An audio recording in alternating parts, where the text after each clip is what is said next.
teman-teman, sahabat semua yang berada di Kota Malang. Kebetulan saat ini saya lagi istilahnya keludusan ke dalemi Ki Soleh Padepokan Mangundarmo yang berlokasi di Desa Tulusayu, Kecamatan Tumpang, Kabupaten Malang. Sugeng sonten Ki Soleh. Nggih, sugeng sonten. Pripun berbicara pakai bahasa Indonesia.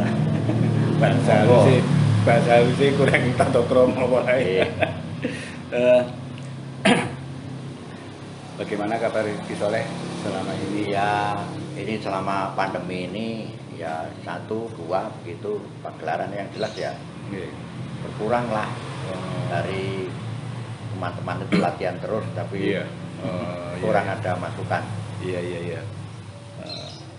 Dan untuk selama ini kira-kira sibuk dalam kegiatan apa saja selama pandemi? Kalau tidak salah dimulai dari 2019 sampai sekarang. Nah ini mungkin masih ada step-step untuk perpanjangan PPKM. Nah, itu kiat-kiat apa saja supaya padepokan ini tidak vakum? Ya, terima kasih Pak Bram. Ada satu kebiasaan bahwa kita kalau nggak ada teror itu lesu dan sebagainya. Tapi kami mencoba tidak begitu. Jadi anak-anak kelas tari hari Minggu tetap berlatih. Ini nanti hari Selasa jam 3 sampai jam 5 juga pedalangannya. Kemis juga ditambah tari dan pedalangan. Jadi hampir setiap hari ada kegiatan. Wah, syukur-syukur. Iya. Kemudian untuk mengatasi kejenuhan, kami juga diajak oleh teman-teman di kalangan seniman untuk ngobrol secara virtual. Oh iya. Ya dipancing aja dari Jawa Timur itu kita untuk mocopatan, atau kita dialog budaya 5 menit dan sebagainya. Kemudian ini yang kami sedang lakukan pembahasan Panji yang setelah September tahun 2017 ini mendapat hadiah dari UNESCO sebagai Memory of the World. Lalu konsekuensinya varian-varian Panji yang di Indonesia termasuk yang di Malang ini wayang topeng, sehingga kami untuk tetap mencoba untuk mengajarkan kepada anak-anak. Kemarin ada kelas dialog budaya dan lingkungan yang menyelenggarakan itu Presidium Samsara. Jadi dalam rangka untuk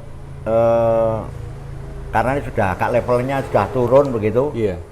Kita kenalkan anak-anak musik itu untuk bisa berkiprah. Nah, sehari semalam di sini, lalu kita ada workshop membuat topeng, pembelajaran topeng dari bubuk kertas, memanfaatkan limbah-limbah kertas, yang diselenggarakan oleh anak-anak preman mengajar. Preman mengajar itu memang anak jalanan yang bina oleh teman-teman gubuk baca di dekat pondok gitu di Desa Mantren Jabung yang dipandegani Mas Irul dan teman-teman. Barangkali lain kali juga Pak Bram silahkan untuk bermain-main di sana. Karena sekarang anak-anak Jabung ini sudah menyerang sekolah. Jadi ada istilahnya preman mengajar di sekolah dengan media topeng, tari topeng dan sebagainya. Nah itu sangat penting sekali. Lalu juga mengatasi itu, yang biasanya kita setiap malam bulan purnama itu ada dialog budaya melalui Mocopat Malangan. Mocopat Malangan yang hampir punah kalau didengar di kalangan masyarakat Malang sendiri. Iya. Karena dahulu guru-guru SPG itu masih mengenal mocopatan, tapi Iya. mocopat standar Surakarta Iya, atau Ngayogyakarta. Nah, karena kesenian daerah Malang itu nggak ada sekolahnya. Oleh karena itu kami titipkan pada sanggar-sanggar, pada dalang-dalang, Iya. pada teman-teman panjak-panjak yang bermain gamelan, supaya ini bisa dimanfaatkan Malangan ini. Iya, iya. Nah, karena Malang itu punya antropologi yang berbeda dengan daerah lain. Malang sudah dilingkungi oleh daerah pegunungan. Iya, iya. Budaya-budaya mitos gunung dan sebagainya ini bisa mempengaruhi dari cerminan tentang kebudayaannya. Iya. Tapi juga dibentangi oleh Samudra Selatan. Ya, sehingga upacara-upacara laut dan kebiasaan-kebiasaan kaum nelayan dan sebagainya juga berpengaruh. Iya, iya. Jadi kalau kita melihat tari Malangan, nah kakinya juga gedurukan bumi, tanjakan-tanjakan dan yang lain itu untuk upacara gunung, sedangkan lambaian tangannya seperti kita berbicara di jauh antara pegunungan satu dengan yang lain, sehingga ada volume yang agak lebih besar-besar. Iya, iya, iya. Nah ini sangat menguntungkan. Namun setelah pandemi itu mempunyai kelesuan terata. Lalu Iya. karena ini adalah semacam penyakit yang nggak tahu ujung pangkalnya di mana, nanti berkeloknya di mana dan Iya, berakhir di mana. Iya, iya. Untung aja teman-teman seniman ini keselimur. Iya. Kalau nggak ada kreativitas, nggak ada iya. latihan, nggak dipancing-pancing oleh Iya. teman-teman yang lain, Malah misalnya tenggelam nanti nanti. kita tanggal 24 atau Januari kita dialog 10 Iya. menit masing-masing pegiat seni. Di Malang ada 4 orang. Iya, iya. Ya, di rumahnya masing-masing, di sanggar-sanggarnya masing-masing dengan pra acara 2 menit, profil tentang sanggarnya 3 menit, dialognya 10 menit. Sehingga diharapkan 20 menit ini bisa untuk kita berdialog. Oke. Nah, sampai hari ini kita hanya bisa lakukan seperti itu. Oke, oke. Kemudian juga live streaming ini sangat bisa dimuati sebagai salah satu sarana untuk menjembatani tidak kevakuman kreativitas. Kemarin kita bersama Pemda Kota ada tentang Ruat Negari Malang dengan media wayang kulit 1 jam ya, yang dihadiri hanya cukup 100 orang. Iya, iya, iya. Tapi karena sudah kita berbicara masalah digital, masalah virtual, ya kita tidak asing lagi. Iya. Bisa kita Iya. kontrol, Iya, bisa kita betul. menyapa teman-teman yang lain. Betul, betul. Sama saya kira teman-teman di yang lain. Nah, bagi yang mereka amat tergantung, misalnya seniman tradisional yang jauh dengan alat-alat ini dan tidak tertolong oleh semacam Mas Bram ini, kita Iya. ajak ngomong, kita Iya. dialog, Iya. ya mereka juga nggak punya spirit. Iya, betul. Akhirnya imunnya menurun. Pengenalan pun juga Ah. kurang nanti. Iya. Seperti kemarin tanggal 7 ini ada gerakan bahwa wayang kulit Malangan ini sebagai warisan budaya tak benda dari Kementerian Republik Iya. Indonesia. Ini salah satu membakar Aset, ya. spirit. Hmm. Padahal wayang Malangan itu sudah hampir punah. Punahnya itu karena sudah tua dan nggak ada generasi penerus pembuatnya. Iya. Lalu kemudian diserbu oleh kolektor-kolektor, semacam teman di Jerman itu sudah mengkantongi 244 kotak wayang Indonesia di sana. Iya. Nah, kalau sudah begini artinya apa? Warga Malang apakah tidak merasa kehilangan? Merasa kehilangan, iya ya. Tempo dulu saya mencoba untuk mengajukan lewat Pepadi supaya mengajukan dibuatkannya lah wayang Malangan itu, karena kalau tidak ada ono jenenge kebudayaan kok propertinya sudah nggak ada, Iya. kan ironis. Iya. Perguruan tinggi maupun sekolahnya nggak ada. Lalu neng di Iya, iya. gantungan kepercayaan teman-teman seniman ini terhadap ruang dan waktu ini. Iya. Kalau enggak ya apakah kita ditenggelamkan dalam suatu arus situasi yang ketidak kejelasan ini gitu Iya, loh. iya. Nah, itu secara spesifik wayang Malangan itu memang berbeda dengan wayang-wayang yang mungkin berada di Jawa Tengah, di Klaten, di Jogja, Bluro, atau Solo. Itu memang beda ya, Ki ya? Beda. Ya. Nah memang kita rupanya agak merujuk ke Candi Jago. Oh ya. Jadi wayangnya itu sebok-sebok, gagah, Iya.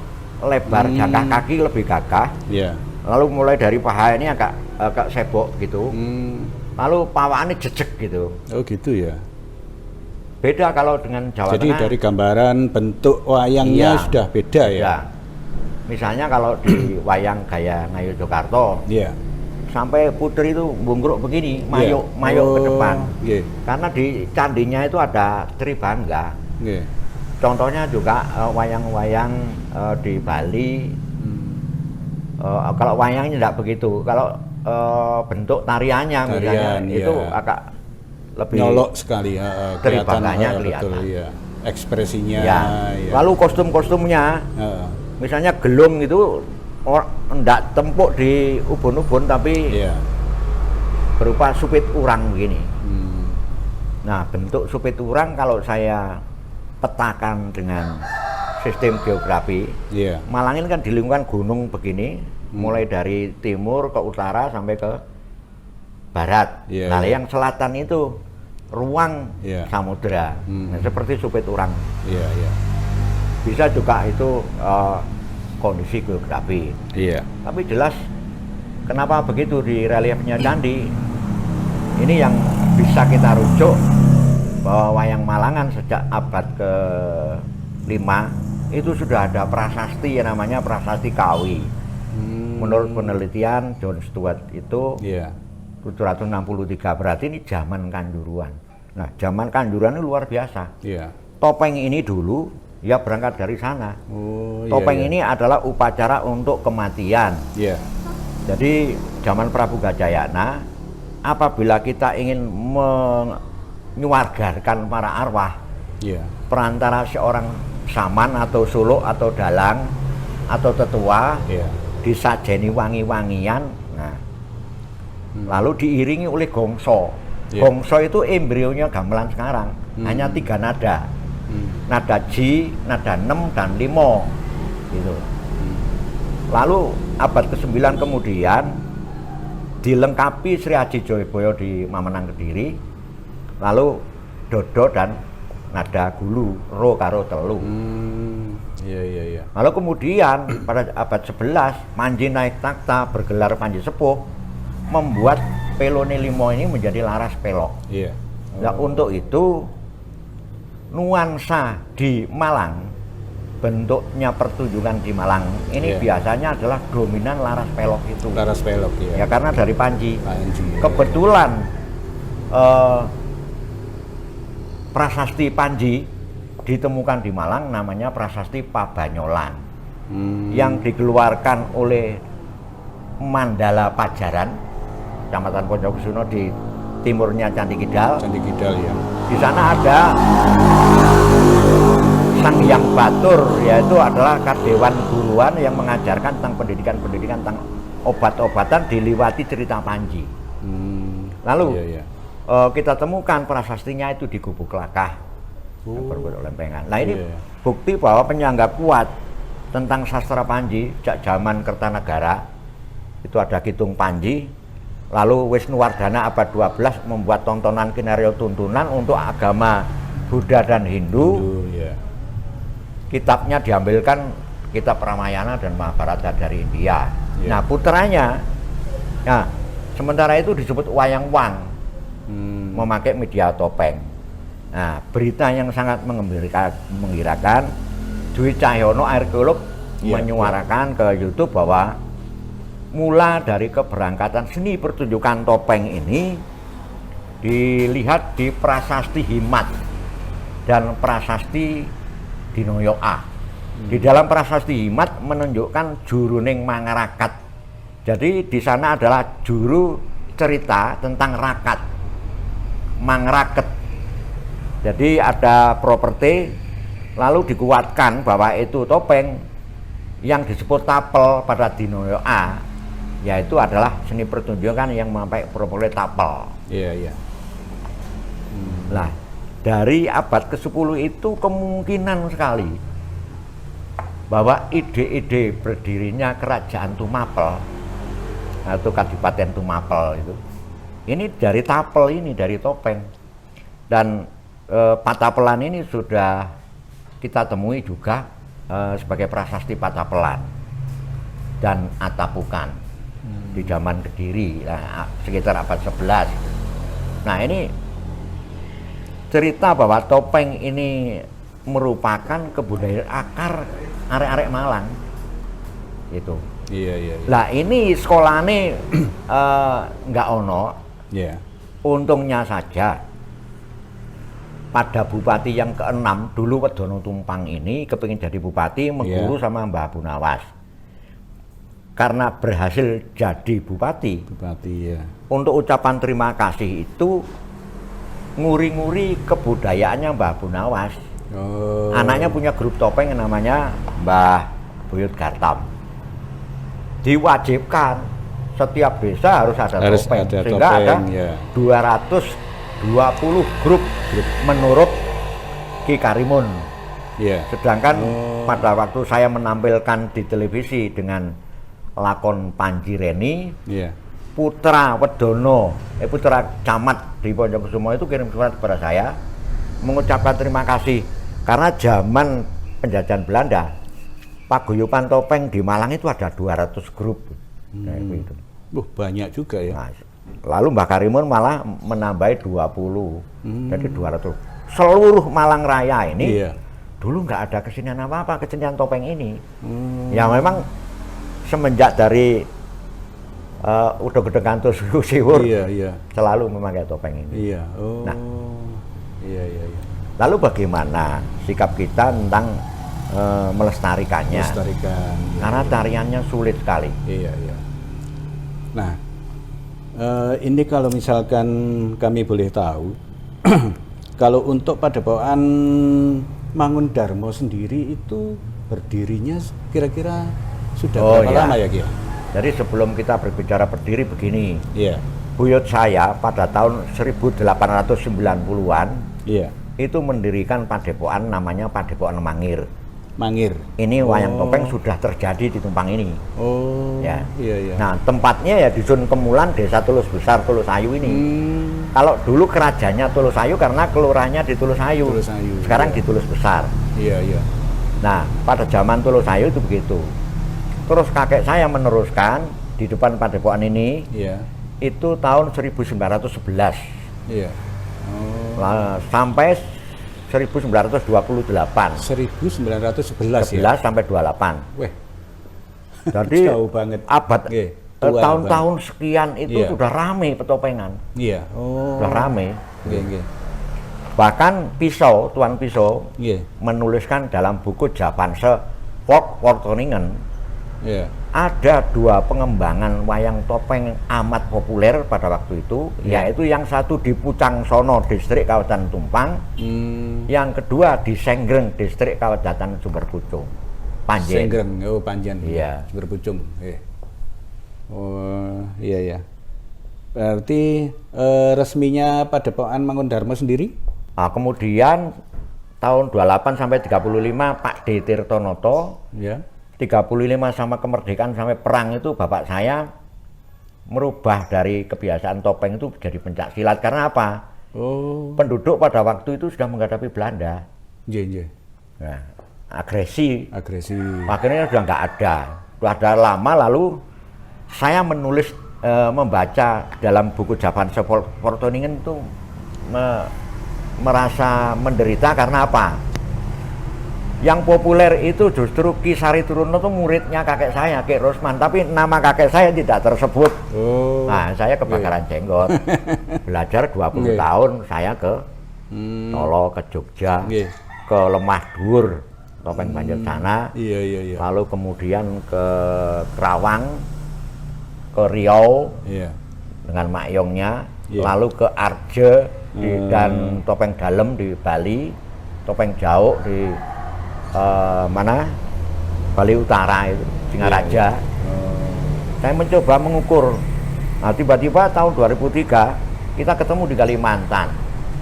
Itu ada topeng Panji. Nah, ternyata perkembangan dari Singosari yang membuat Kitung Panji tadi setelah 1277 ada Pamalayu dan Pabali. Nah, orang dahulu apabila sudah terjadi kontak fisik, kesenian ini juga dibawa karena belum ada HP, belum ada radio, belum ada televisi.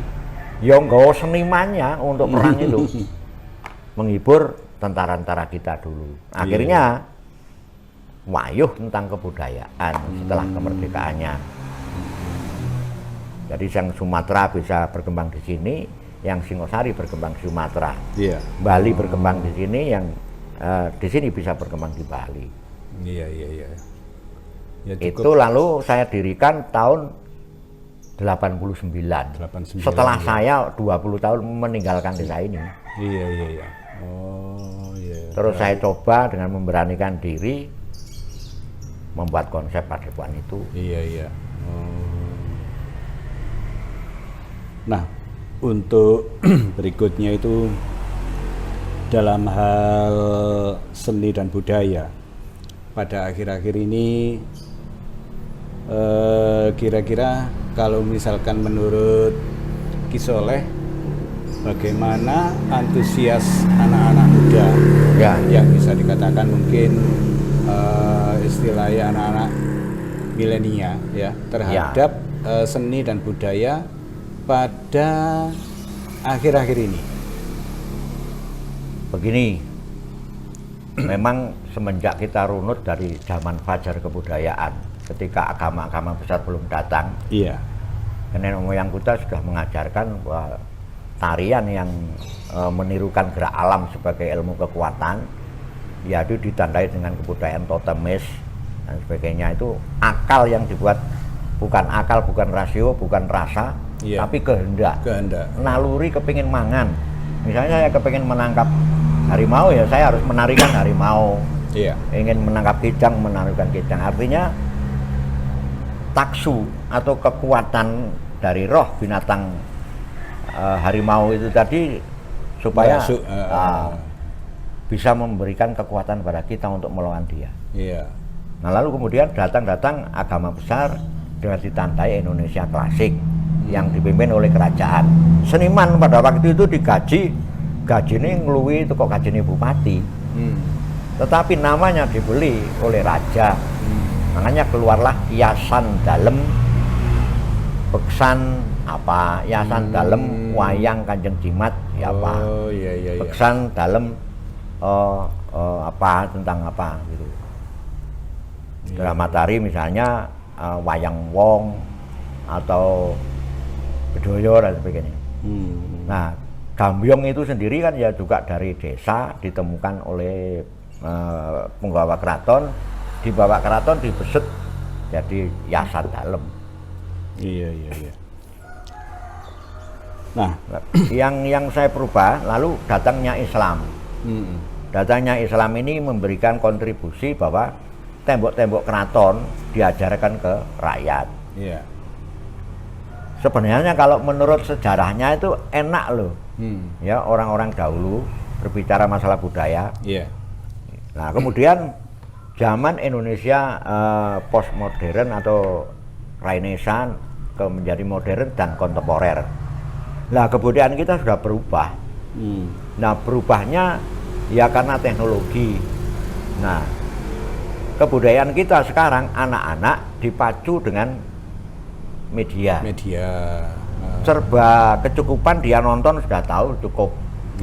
ngelakoni moh, karena moh melepas tentang media itu. Betul, iya. Beda dengan nenek moyang dulu. Betul.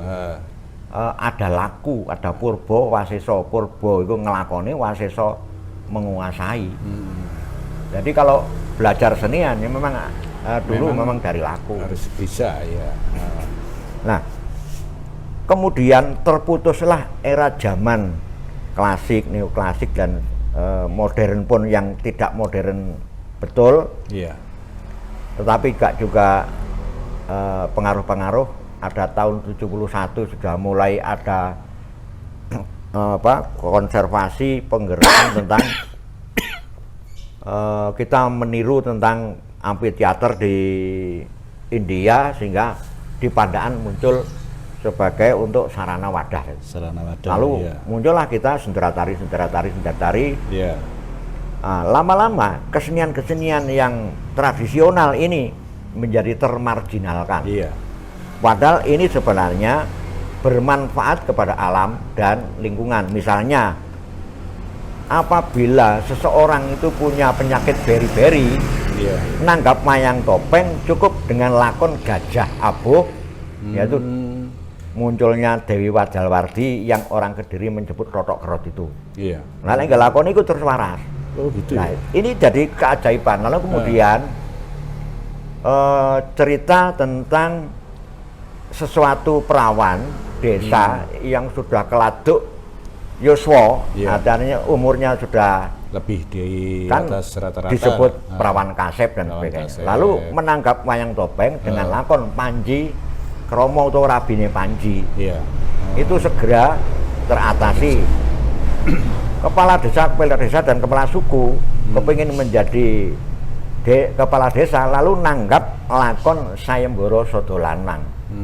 Jadi sok-sopo wae sing kok bupatine sing arepe mencalonkan, wali kota mau mencalonkan, presiden mau mencalon, ya gelem nanggap topeng Malang lakone Sayembara Sada Lanang. Insyaallah itu.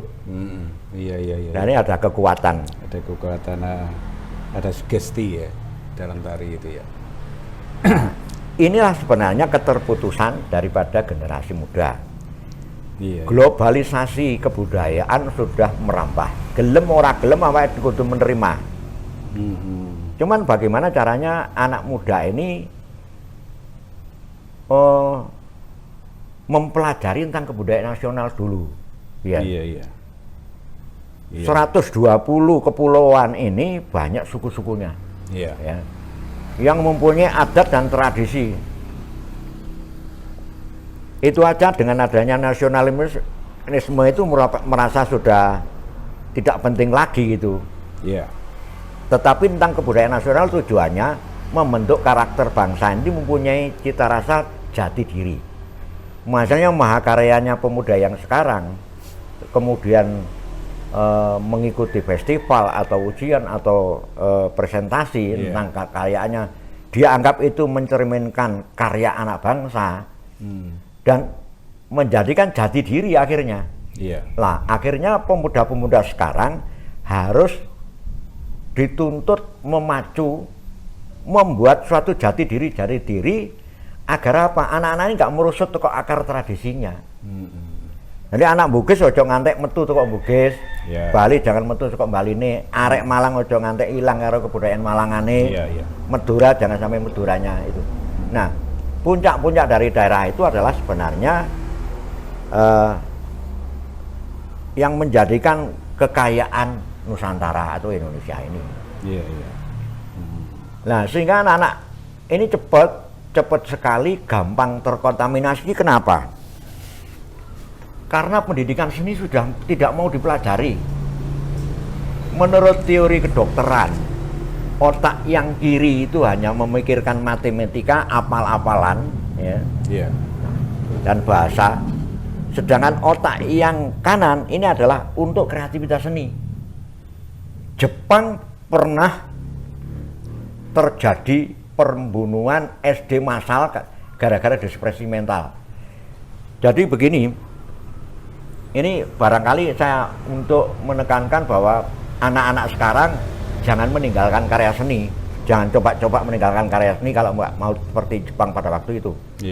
setelah dibom di Gunung Hiroshima, hancur luluh lantak, lalu memacu pendidikan iptek. Kepingin mengejar kekurangan menjadi negara kekuasaan, karena yang menghancurkan adalah negara adik kuasa. Iya. Sehingga seni tidak dipelajarkan di sekolah. Nah, apa akibatnya? Apabila anak ini tidak naik kelas, dia ini malu terhadap dunia. Saking panasnya otak, karena saking pinternya bocah, karena saya tidak naik kelas, lalu saya kepingin mati saja dengan sesuatu obat-obatan, dan dia secara logika dia itu kalau meminum obat itu tidak terasa, dan matinya juga sakit sedikit tapi selamanya tidak mengandung beban. Nah ini kan bahaya. Iya. Wah, akhirnya SD banyak yang bunuh diri. Iya. Nah, ada satu menteri datang ke situ, opo SD ini kok ada satu SD selamat, ternyata belajar musik gamelan. Loh, opo iki kayak pentil susu ibu? Oh, itu musik gamelan. Loh, musik teko endi? Teko Jawa, teko Indonesia. Waduh, nek ngono ajarno meneh pendidikan seni di sekolah. Iki sing marai otake arek-arek nggak seimbang. Oke, kita break dulu sesaat, nanti kita lanjutkan lagi. Terima kasih ya.